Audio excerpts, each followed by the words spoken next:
시간이 되었으므로 2021년도 12월 9일 목요일 아침 예배를 시작하겠습니다. 사도신경으로 우리의 신앙을 고백하겠습니다. 전능하사 천지를 만드신 하나님 아버지를 내가 믿사오며 그 외아들 우리 주 예수 그리스도를 믿사오니 이는 성령으로 잉태하사 동정녀 마리아에게 나시고 본디오 빌라도에게 고난을 받으사 십자가에 못 박혀 죽으시고 장사한 지 사흘 만에 죽은 자 가운데에서 다시 살아나시며 하늘에 오르사 전능하신 하나님 우편에 앉아 계시다가 저리로서 산 자와 죽은 자를 심판하러 오시니이다. 성령을 믿사오며 거룩한 공예와 성도가 서로 교통하는 것과 죄를 사해 주시는 것과 몸이 다시 사는 것과 영원히 사는 것을 믿사옵나이다. 아멘. 거룩하시고 자비로우신 하나님 아버지, 하나님의 크신 사랑을 진심으로 감사드립니다. 오늘도 우리에게 새로운 하루를 허락하사 예배로 하루를 열 수 있도록 허락하여 주시는 데 감사합니다. 오늘도 성령 하나님과 동행하는 귀한 삶 되기를 원합니다. 기쁘고 건강하고 복된 하루가 되기를 소원합니다. 열매 맺는 삶이 되어서 우리가 거한 그 자리에서 예수의 냄새를 바라기를 소원합니다. 가난한 자, 가련한 자를 돕고 그리고 상처받은 자, 괴로워하는 자를 위로하며 우리가 평화의 도구로 사용되어지기를 소원합니다. 하나님, 우리를 들어 사용하여 주시고 우리가 선한 일꾼으로서 주의 용사로서 책임을 감당하는 귀한 심령 될 수 있도록 우리를 사용하여 주시옵소서. 악한 마귀가 쳐놓은 올가미에 걸려들지 아니하도록 하시고 마귀의 개울에 빠져 하나님을 근심되게 하는 그런 지체가 되지 아니하도록 주여 우리의 삶을 선도하여 주시옵소서. 심신이 연약한 우리의 지체들이 있습니다. 전순지 집사님, 오은순 집사님, 그리고 몇몇 권사님들, 집사님들, 지체들 머리 위에 함께 하시사 여호와 라파 되신 하나님께서 그들의 심신을 책임져 주시고 그들의 아픈 곳을 어루만져 주시옵소서. 하나님, 혹시 마음에 근심이 있어서 번민하고 괴로워하는 우리의 지체들이 있습니까? 하나님 찾아가 주셔서 그들의 마음을 만져주시고 위로하여 주시고 그들이 하나님 은혜, 하나님 말씀 안에서 다시 소생할 수 있도록 주여 도와주시옵소서. 모든 말씀 예수 그리스도인 받들어 감사하며 기도드렸사옵나이다. 아멘. 하나님 말씀 사도행전 2장 1절에서 13절 말씀입니다. 사도행전 2장 1절에서 13절 말씀입니다. 신약성경 188쪽입니다.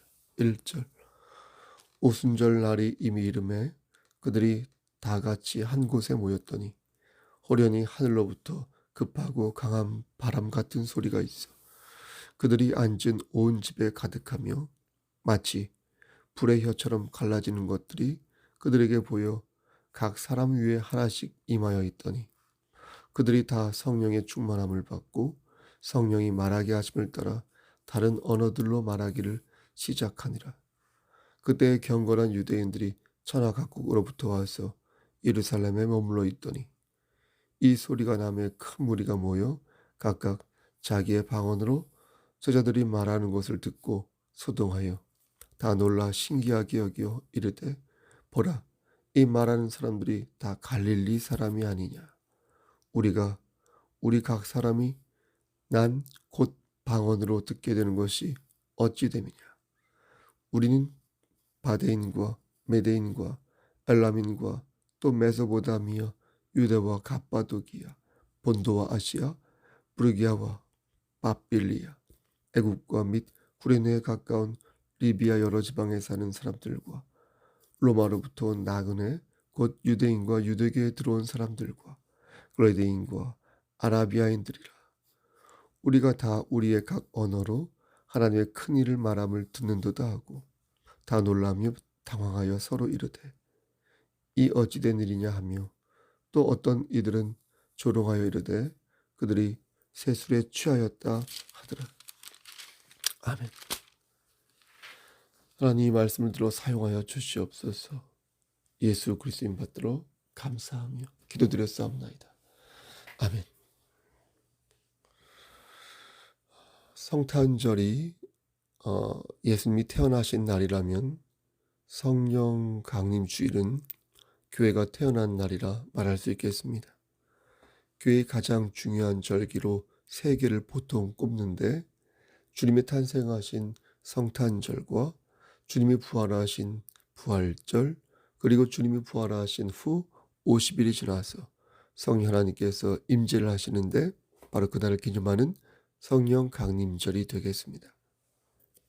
구약시대에는 성령님이 임재하지 않으셔서 그때는 오순절이라고 불렀습니다.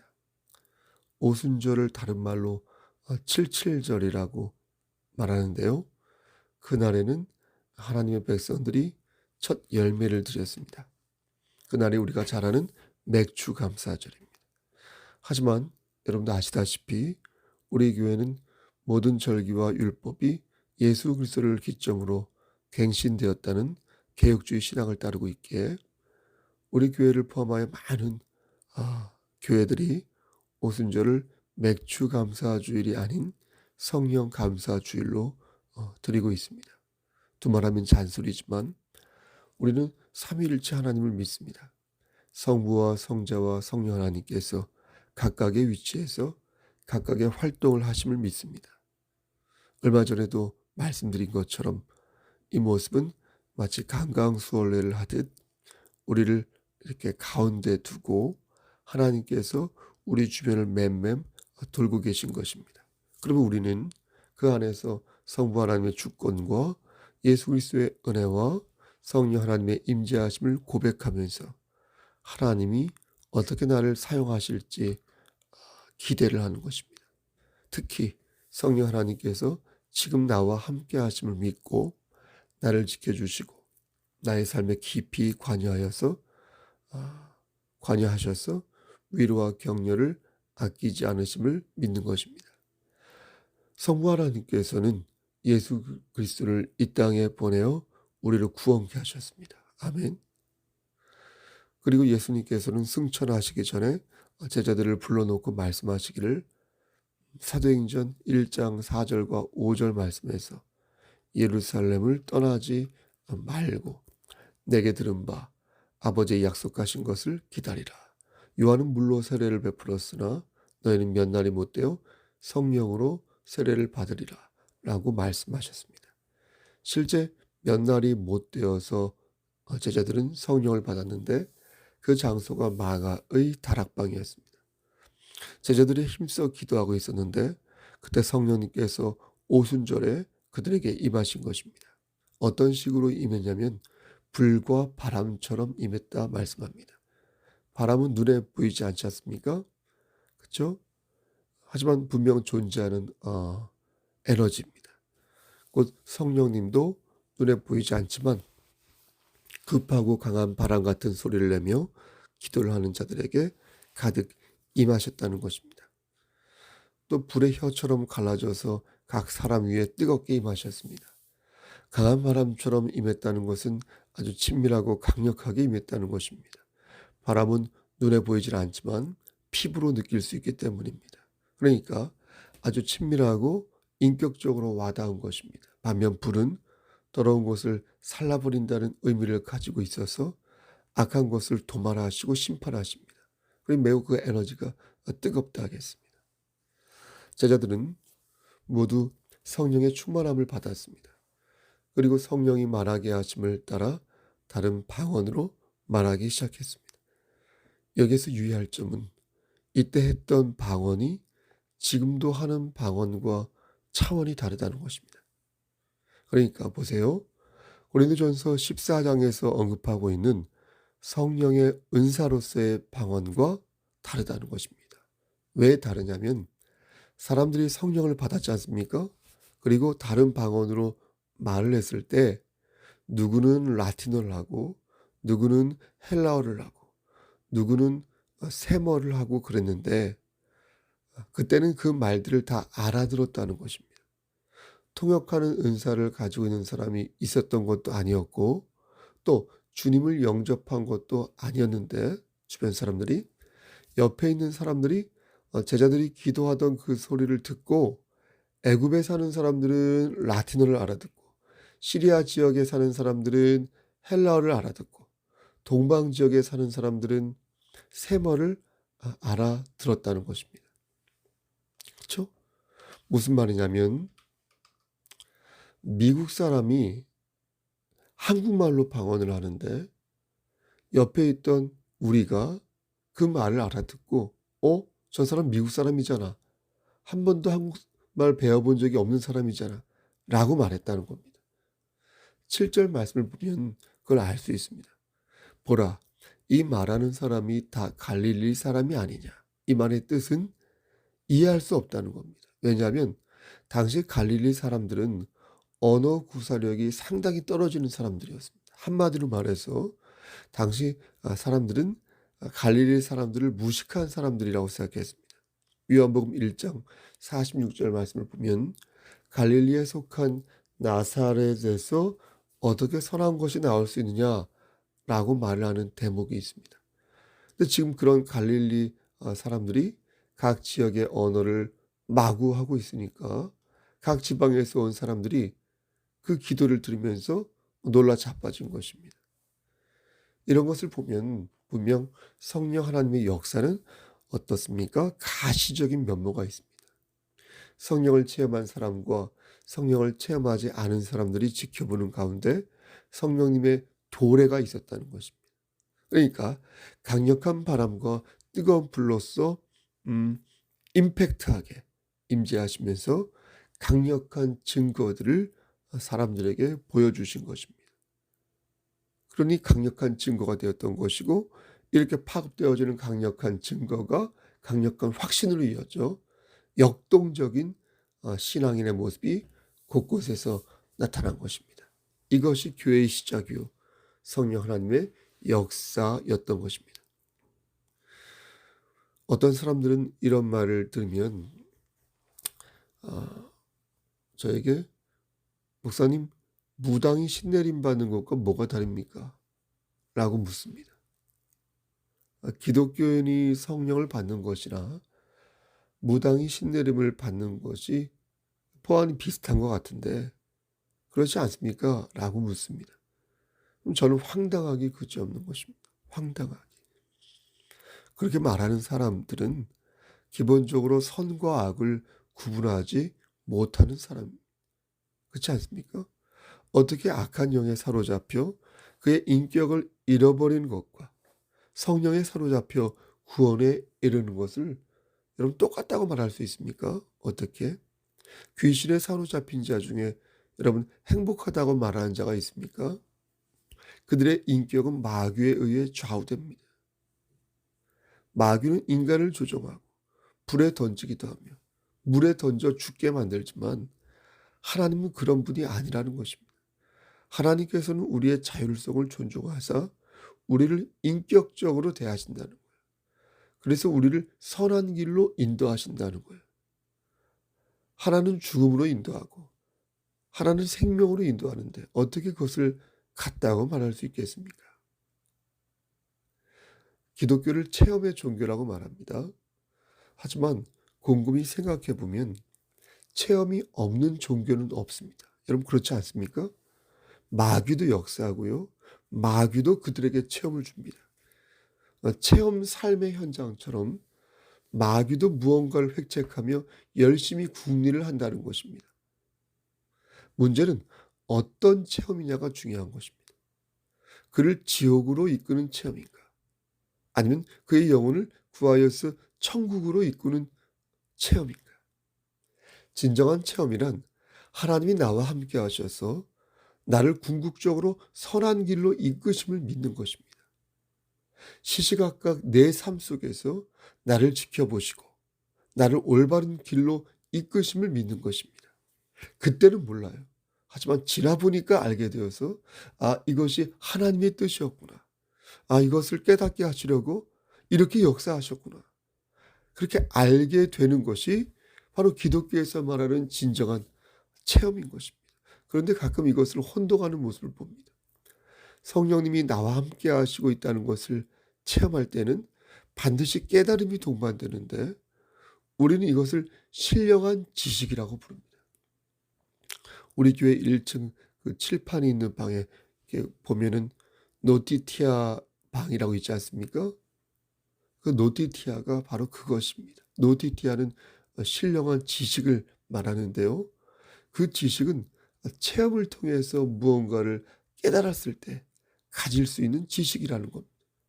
전 이것을 레이날리지, 삶의 지혜라고 부르는데 어쨌든 이것은 우리가 무엇을 체험할 때 얻는 것으로 그 체험은 남의 체험이 아니라 반드시 나의 체험이 되어야 한다는 것입니다. 예를 들어서 누가 병 고침을 받고 누가 방언을 하고 누가 죽었다가 살아나도 그게 나의 체험으로 이어지지 아니하면 아무 소용이 없다는 것입니다. 나의 체험이야. 다시 말해서 성경에서 말씀하는 깨달음이란 크기와 색깔이 중요한 게 아니라 작고 소소해도 설령 작고 소소해도 반드시 그 깨달음이 내 삶 속에서 일어나야 한다는 것입니다. 내가 느끼고 내가 깨달아야 그게 진짜 체험인 것이지 나와 상관없는 깨달음은 아까 지식이요. 교양일 뿐 나를 움직이는 신령한 지식이 될 수 없다는 것입니다. 아멘. 사랑하는 성도 여러분, 그러므로 우리는 성령님이 나와 함께 하심을 마음을 열고 빌어야 합니다. 성령님과 친밀한 교감을 하면서 성령님의 역사를 마음으로 기대해야 합니다. 그런 정서적인 교감 있죠? 그 정서적인 교감을 우리가 갖고 있는 상태에서, 갖는 상태에서 하나님의 말씀을 받을 때 우리의 마음은 뜨거워지는 것이고 독수리의 날갯짓을 힘차게 할 수 있는 것입니다. 성령 하나님과 친밀하게 교제하시라. 그리고 그 속에서 성령 하나님의 보호하심을 받으시고 여러분들 위해 준비한 많은 그런 일들을 복들을 받으시라. 이것이 바로 성령 충만한 삶이요 하나님께서 우리에게 바라시는 그리스도인의 삶의 자세인 줄 믿으시기를 소원합니다. 잠언을 보면 노인의 아름다움이 백발이라 말씀합니다. 그렇죠? 왜 그렇게 말씀하신 것일까요? 체험이 쌓이고 쌓이다 보니 어느새 하나님의 경륜을 읽을 수 있는 그 삶의 지혜가 생긴다는 것입니다. 그게 쌓여간다는 거예요. 완벽하지 않겠지만 그러니까 이야기가 마무리될 쯤에 처음과 중간에 나왔던 일들이 한 대로 이렇게 엮어져서 더 깊고 값진 깨달음을 할 수 있게 된다는 것입니다. 그래서 죽음이 얼마 남지 않은 그리스도인들은 그가 진정 성숙한 그리스도인이라면 그 어떤 지혜로운 자들보다도 뛰어난 해안을 가지고 있는 것입니다.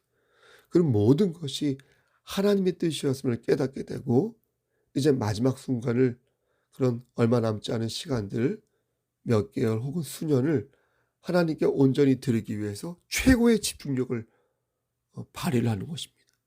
그러하기에 저는 개인적으로 그런 분들을 보면 내 입을 닫고 그의 한마디 한마디 고견의 말들에 귀를 기울이는 것입니다.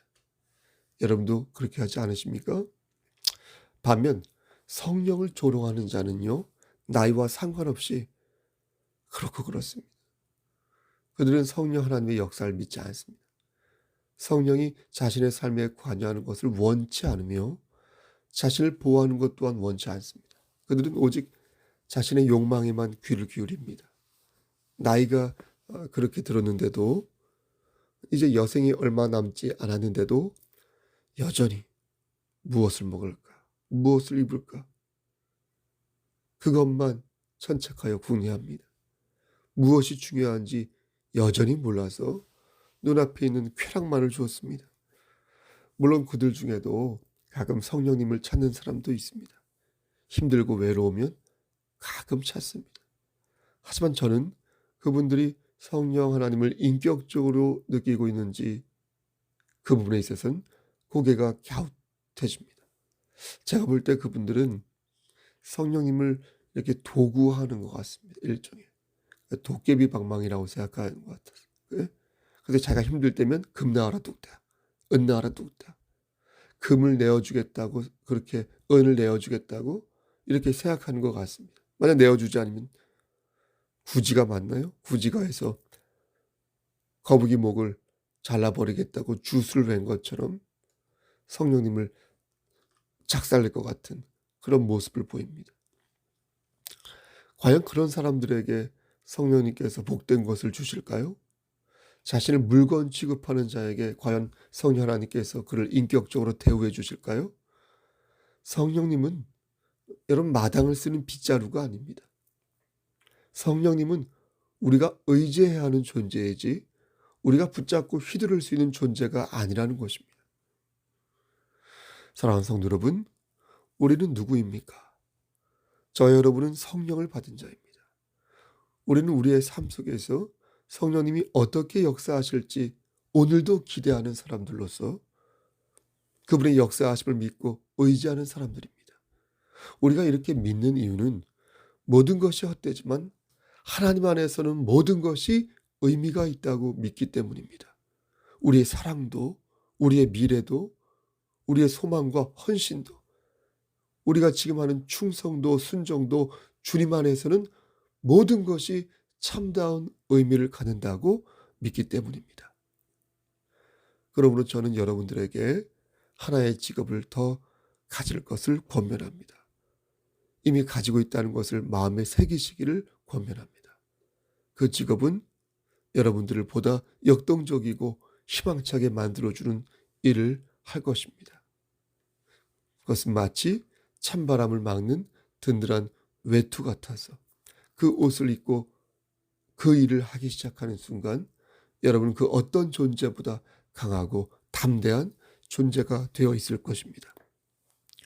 여러분, 그 직업이 무엇입니까? 우리가 입어야 할 신령한 옷이 무엇입니까? 아시죠? 바로 성도입니다. 다른 말로 그리스도인입니다. 그리스도인은 천국을 가지고 있습니다.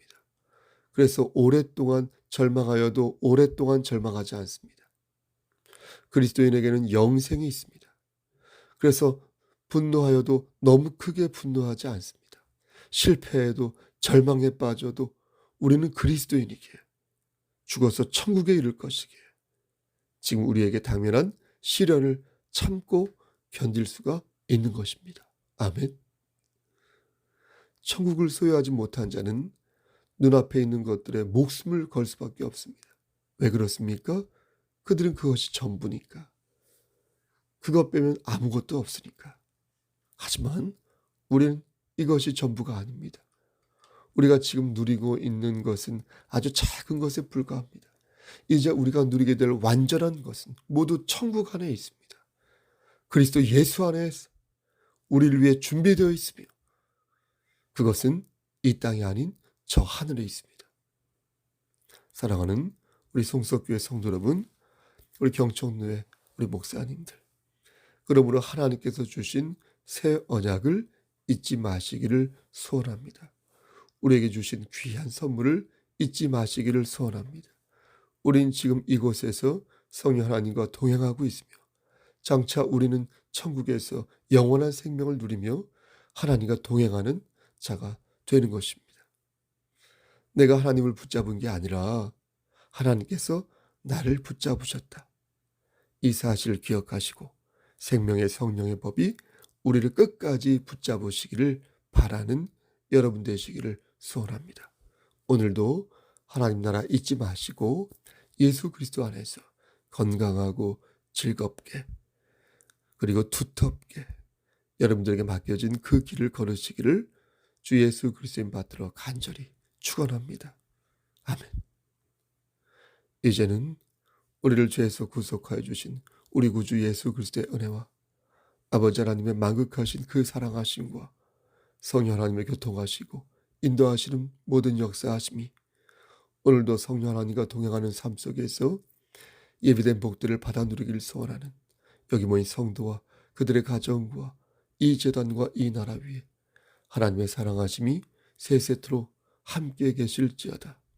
아멘. 예배를 마쳤습니다. 지금 시각이 5시 4분인데요. 편집을 빠르게 하고 그래서 올리도록 하겠습니다. 여러분 무슨 일 있으면 연락 주시고요. 건강 유의하시고요. 저도 조심하겠습니다. 여러분 힘차게 오늘 하루를 사시길 바랍니다. 한 번 더 말씀드리지만 무슨 일 있으면 연락을 주십시오. 샬롬 레카.